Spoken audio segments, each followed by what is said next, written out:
I am Dr. Nick, the Apostle Paul's messenger in this 21st century world. What message would the Apostle Paul deliver to a 21st century American audience if he were alive today? The author has written an open letter about creation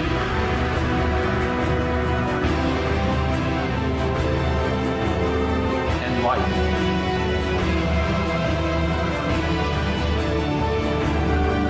By trusting God in the miracle of new life.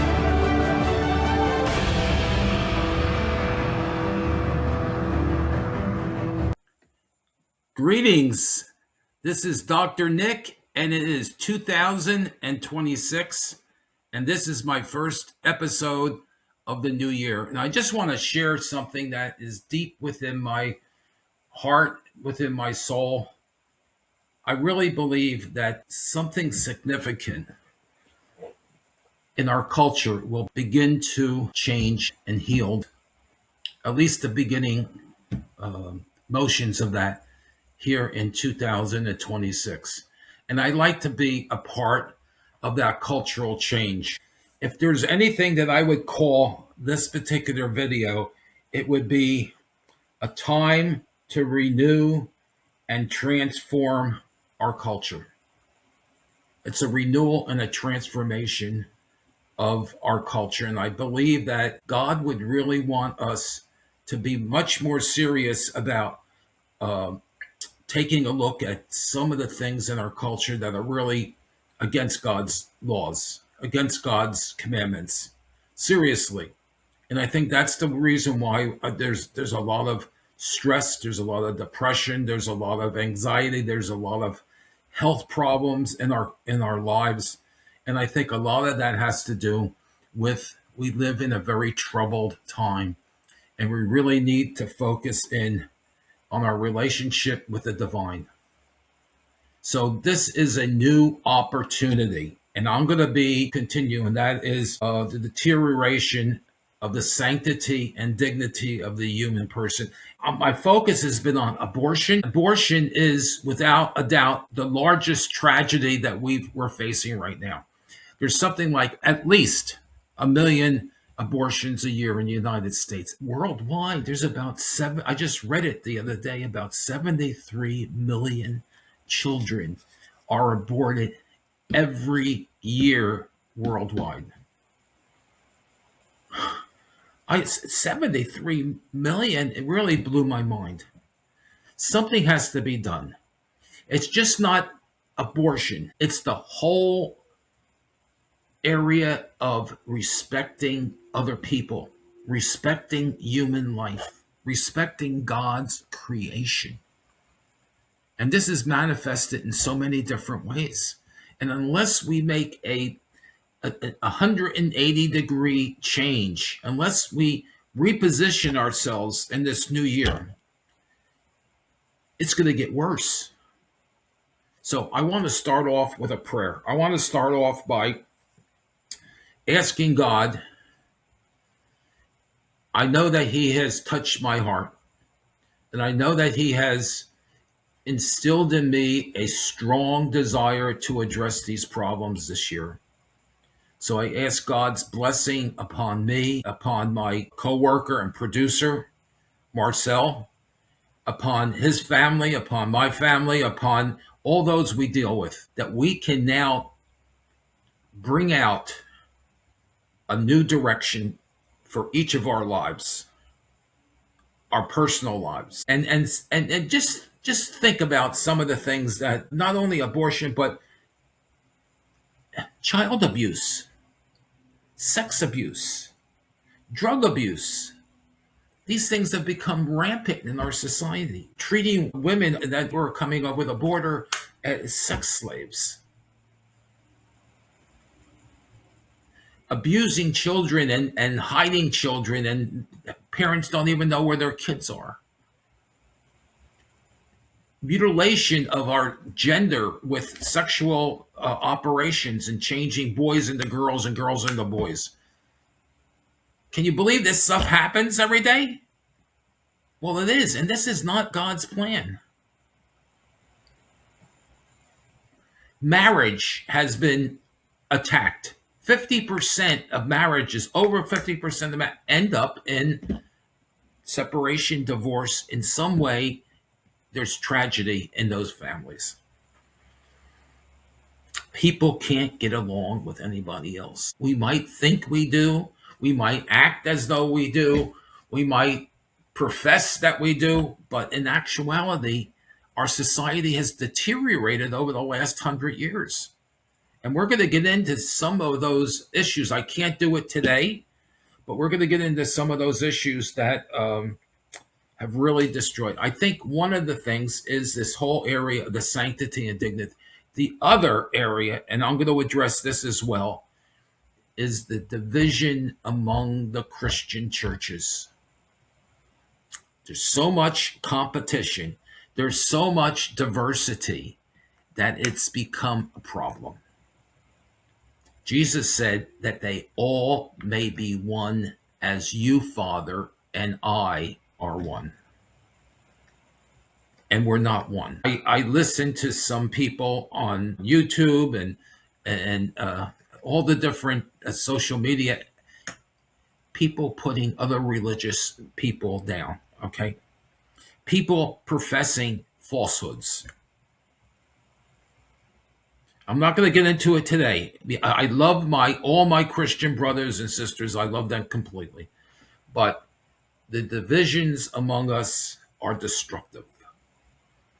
The gossiping, the false accusations that take place, the mindsets that are not based on reality, but based on some kind of competitive, weird attempt to put somebody else down, some other religious tradition down.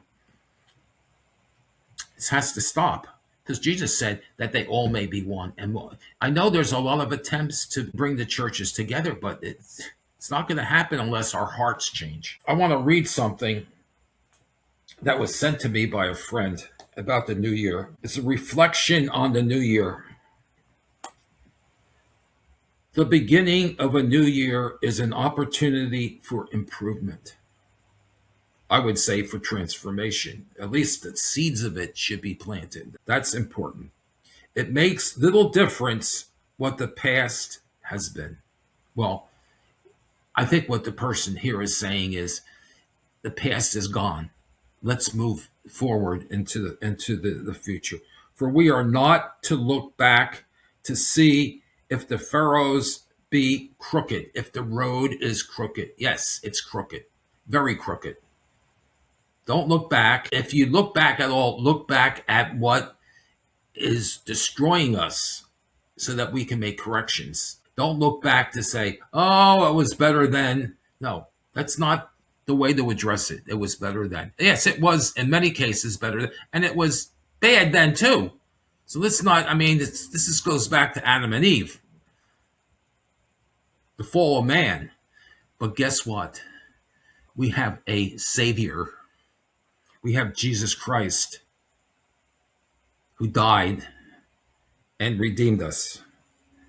Let me continue. What matters most is the sanctification of the now moment. I like that. Time is precious, that God doles it out second by second. If life in the past has been evil, the new year is an opportunity for change, for penance, for reconciliation, for transformation. In such a way is time redeemed. We can redeem the past and we can move forward into the future. If life, however, has been virtuous, the new year is an opportunity for greater self-perfection. So there's always a time that we can improve.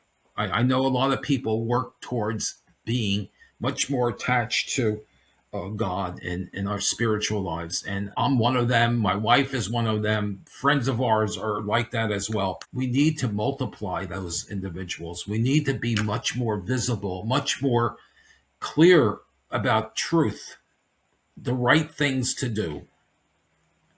And if we don't move in that direction, we're in deep trouble, very deep trouble. Now, you might say, well, there's going to be a chastisement. There's going to be time of great suffering. Yes.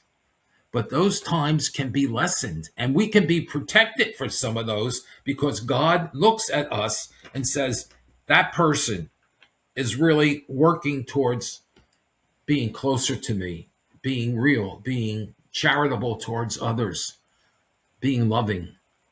And because of that, I'm going to protect that person. We know that God does that. We pray to God all the time when someone's sick, please make them well. And then they get well. And we go, whoa, thank you, God. We know God is a very personal God. He loves us.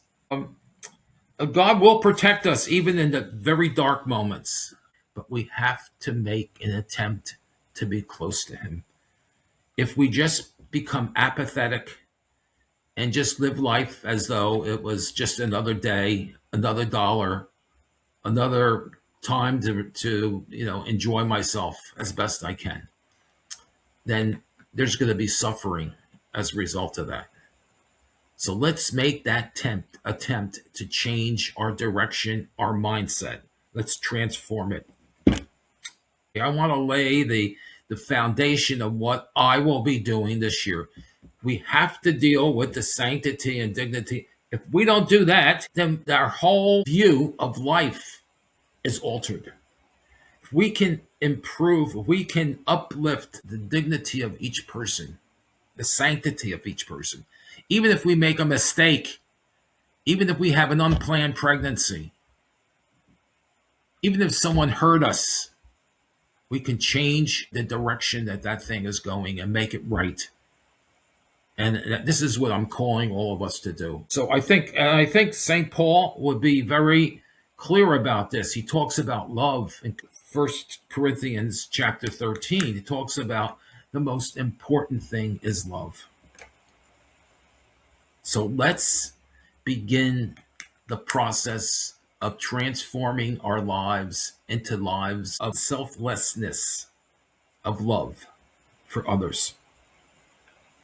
And for God, principally. I hope we all have a great year. And I ask God's blessing upon all of us.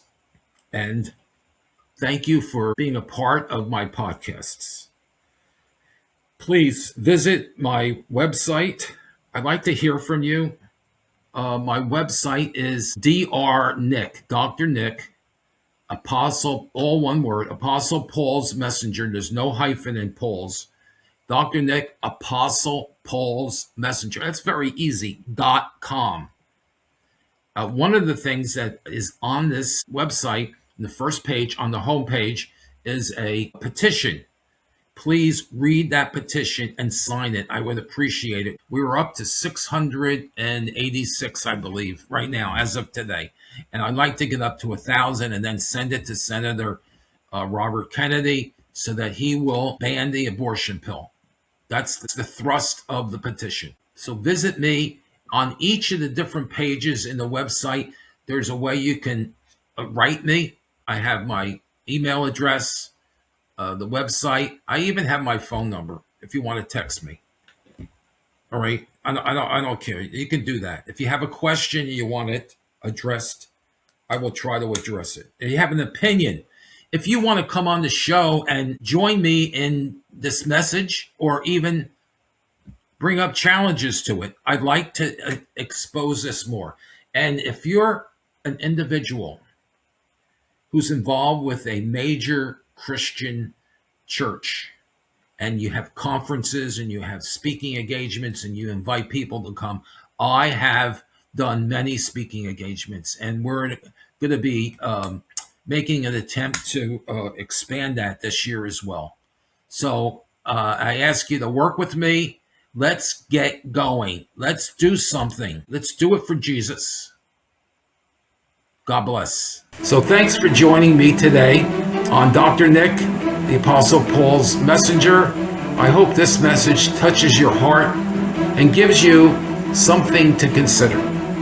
If you enjoyed this episode, subscribe so you never miss a conversation, and click that bell. That's important, okay? And if you found value in today's discussion, please share it with your friends who might need to hear it. I'd love to hear your thoughts as well.